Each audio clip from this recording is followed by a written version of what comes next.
Already Bangladesh অন্ধকারে কিন্তু ঢেকে গেছে। অন্ধকার শুরু হয়েছে। যেই জায়গাটা এই সময়কালে ছিল আলোকিত, সেই জায়গাটা আজকে অন্ধকারে ঘিরে গেছে চারদিকে। বাংলাদেশের প্রতিটা জায়গায় কিন্তু বর্তমানে অন্ধকার আর অন্ধকার। বাংলাদেশটা কিন্তু ইতিমধ্যেই অন্ধকারে ছেয়ে গেছে, দেখতে পাচ্ছেন। এটাই আসলে আমাদের বাংলাদেশ। কিছু বলার নাই। আমরা চাই জানি আবারও বাংলাদেশটা সুন্দরভাবে সুষ্ঠুভাবে ফিরে আসুক। আর এই হচ্ছে রাষ্ট্রপতির বাসভবন। এখানে রয়েছে আর্মি থেকে শুরু করে বিভিন্ন মিডিয়া কর্মীদের গাড়ি।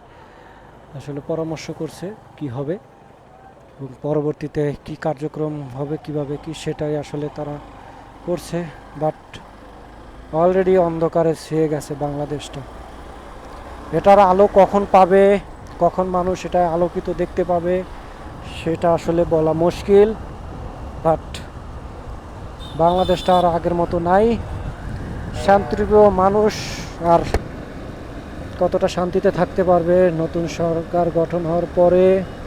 বাট এখন সেনাবাহিনীর হাতে যেহেতু বাংলাদেশকে তুলে দেওয়া হয়েছে, বাকিটা সেনাবাহিনী চালাবে। বাট আজকের কর্মকাণ্ড যেগুলো করেছে সাধারণ মানুষ, আসলে এরা কি কারা, তাদেরকে আসলে চিহ্নিত করা উচিত এবং ধরে ধরে সবটিকে এই কাজের শাস্তি দেওয়া উচিত।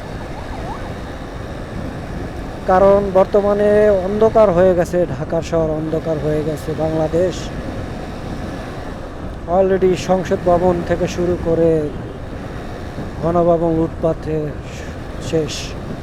পুরো গণভবন এবং সংসদ ভবন কিন্তু অলরেডি শেষ, লুটপাট হয়ে গেছে বাংলাদেশ। জানি না এই আলো ফিরে পাবে কবে বাংলাদেশ, সে অপেক্ষায় আমরা থাকব।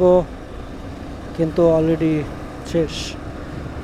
যে জায়গাটা থাকতো আলোকিত, সেই জায়গাটা এখন অন্ধকারে আচ্ছন্ন। তাহলে বুঝেন বাংলাদেশটা কোথায় চলে গেছে।